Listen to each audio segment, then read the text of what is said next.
Parashat Teruma. Comment expliquer que l'endroit le plus saint du Mikdash, le plus kadosh, donc du Mishkan, est représenté par les kérouvim qui expriment, selon les sages, l'amour entre l'homme et sa femme. En effet, nous savons que les deux kérouvim, selon les sages, avaient des visages masculins, féminins, et ils étaient donc posés au-dessus du Aaron. À cet endroit-là, Akadosh Baruch Hu communiquait avec Moshe, et donc nous voyons ici que l'endroit le plus saint de ce Mishkan-là est justement entre ces deux kérouvim qui représentaient donc l'amour entre l'homme et sa femme. Pour quelle raison la Shrina est en rapport avec l'amour de l'homme et sa femme? Nous savons par ailleurs que Shir HaShirim est dénommé Kodesh HaKodashim, donc le saint des saints, contrairement aux autres livres du Tanakh qui ne sont appelés simplement Kodesh, le saint. Et donc nous voyons encore une fois que l'idée de Kodesh HaKodashim, l'idée de Kedusha extrême, est reliée à cette notion d'amour. Comme nous savons, Shir HaShirim ne parle que d'amour entre l'homme, d'union entre l'homme et sa femme. Pour comprendre ça, j'aimerais citer un midrash qui fait un parallèle entre la création, la confection du Mishkan et la création du monde. Le midrash nous dit que tout ce qu'il y avait lors de la création du monde, nous le retrouvons dans la création du Mishkan, qui est en fait un petit monde, un microcosme. Par exemple, le Kior, c'est comparé donc aux eaux d'en haut, aux eaux d'en bas, la Ménorah comparée aux astres, les Yériot, les tentures comparées au ciel, etc. Le midrash s'allonge là-dessus. Mais dans la même idée, on pourrait ajouter que les kérouvim, donc ces deux chérubins qui étaient au-dessus du Aaron, sont en comparaison avec la création de l'homme qui était le summum de la création du monde. Comme nous savons, lors de la création du monde, l'apogée de cette création, c'est lors de la création de l'homme. Elle sera représentée par ces deux kérouvim, donc qui étaient féminins et masculins. Comme nous le savons, l'homme auparavant était en un seul corps qui a été divisé. Mais concernant cette création de l'homme, le verset nous dit « Lotov eyot à Adam levado ». Il n'est pas bon que cet homme-là soit isolé, et c'est donc Ezer Kenegdo, je vais faire une aide face à lui, et comme nous savons tous, donc Dieu a séparé l'homme, et à partir de ce moment-là, il y a eu femme et homme, donc ces deux aspects-là de féminin et masculin qui étaient en un seul corps se sont divisés. Mais on peut retenir ici une leçon intéressante, cette unicité-là n'est pas bonne, il faut absolument la diviser. Donc on voit ici que la division est quelque chose de bénéfique, et quelque chose de bien, de bon. Pourtant, on pourrait poser une question, lors du récit de la création du monde, à la fin de chaque jour, on voit que l'œuvre du Créateur va se terminer par la formulation de Dieu, Veine Vayar Elohim Kitov, Dieu considéra que cette création est bonne, donc qui est bien. Sauf le deuxième jour où il n'est pas dit Kitov, il n'est pas dit que donc cette création est bien. Et Rashi explique au nom des sages, tout simplement parce que ce deuxième jour-là est née la controverse, la marloquette. Comme on le sait, ce jour-là, les eaux ont été divisées, donc c'est la première division du monde. Mais au-delà de ça, le deuxième jour exprime déjà cette notion de pluriel, de changement. Au-delà du premier jour, où c'était donc le Yom Echad, donc ça allait un petit peu avec l'unicité de Dieu, le deuxième jour, ça exprime déjà le changement, la division. D'ailleurs, Sheni, ça vient de la même étymologie que Shinouï, le changement. Donc à partir de là, le monde il va un petit peu à l'encontre de Dieu. Il n'y a plus seulement une seule chose, mais il y a la place pour un deuxième, et donc pour un troisième, un quatrième, un cinquième, etc. Et ce qui est curieux ici, c'est que selon les sages, nous voyons que la division est quelque chose de néfaste, de pas bien. Puisqu'on nous dit que le premier jour, il est écrit Kitov, le deuxième jour, le verset ne va pas dire Kitov, Dieu ne va pas dire Kitov, ne va pas dire que cette créature est bonne. Pourquoi? Tout simplement parce qu'il y a une division.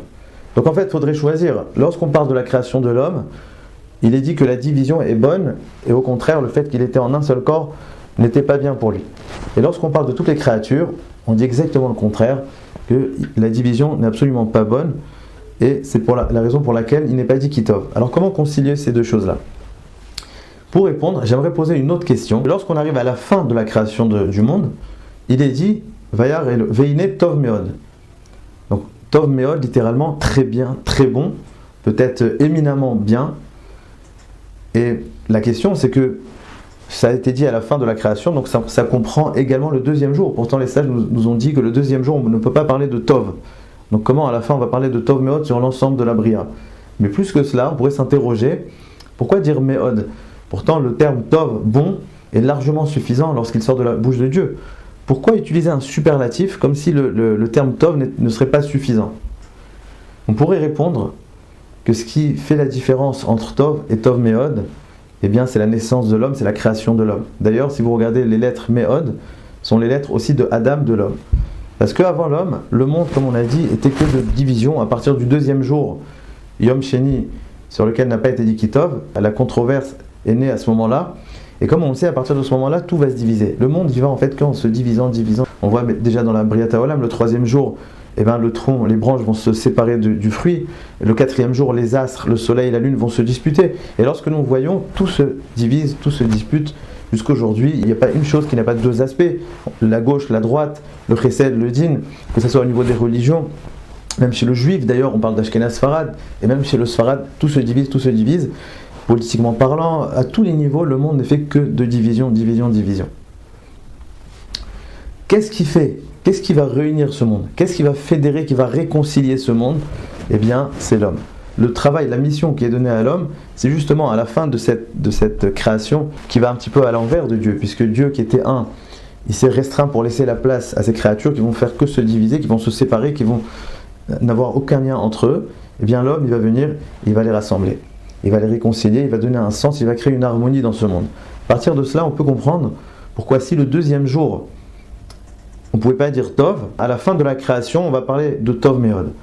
Tout d'abord parce que l'homme, à partir du moment où l'homme est présent, il va justement réconcilier, il va rendre le deuxième jour qui n'était pas Tov, il va le rendre non seulement Tov, mais Tov Méod. Mais pourquoi Tov Méod?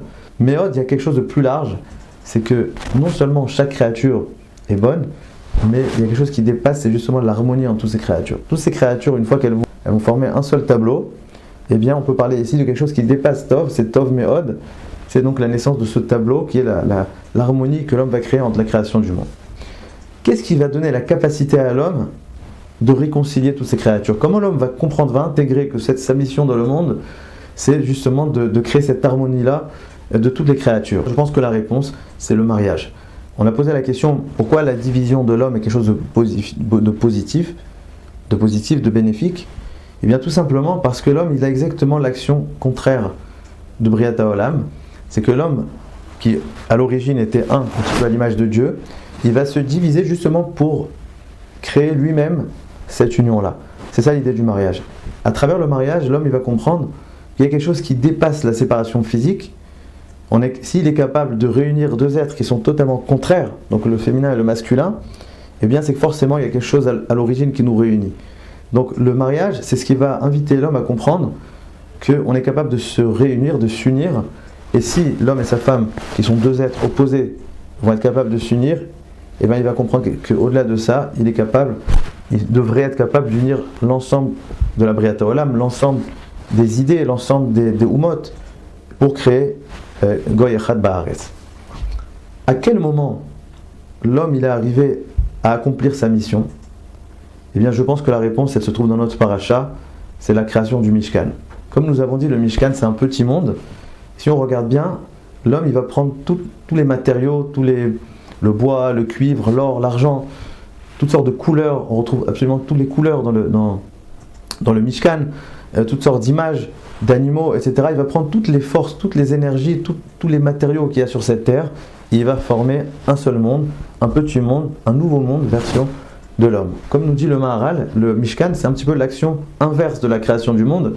Si lors de la création du monde, Dieu s'est restreint pour laisser la place à la division des créatures, etc., eh bien l'homme, il va reprendre toutes ces créatures-là et il va les rassembler, il va les réconcilier, il va créer un trait d'union entre ces créatures et il va donc aller vers l'unicité de Dieu, vers Akadosh Baruch Hu. On peut comprendre à présent pourquoi la sainteté du Mishkan est représentée par cet amour entre l'homme et la femme, car c'est seulement à travers l'amour, la relation entre l'homme et la femme, eh bien, que nous pouvons intégrer, assimiler l'unicité de Dieu et faire cette harmonie-là à travers le Mishkan. Je terminerai par ce que disent les sages, que ces deux kérouvim avaient des figures de bébés. Quelle est la signification de visage de bébé concernant les kérouvim? On pourrait expliquer que l'amour dans un couple dépend du fait de se voir comme des kérouvim, comme deux bébés. Il faut voir l'autre comme un bébé, mais soi-même aussi comme un bébé. Voir l'autre comme un bébé veut dire être capable de donner sans condition. De la même façon qu'un bébé, même lorsqu'il nous exaspère, il pleure, il est sale, il nous empêche de dormir, on comprend tous qu'on est capable de donner sans limite, on a un amour inconditionnel. La deuxième partie, c'est de se voir également soi-même comme un bébé, dans le sens où admettre que nous sommes dépendants, admettre que nous avons des manques et que l'autre peut nous amener quelque chose. être à l'écoute de l'autre, être à l'écoute de ses qualités, de ses vertus, de ce qu'il a à nous proposer, à nous dire. Si on voudrait résumer, l'amour dans le couple dépend de cet équilibre subtil entre savoir donner, mais également savoir recevoir. Shabbat Shalom.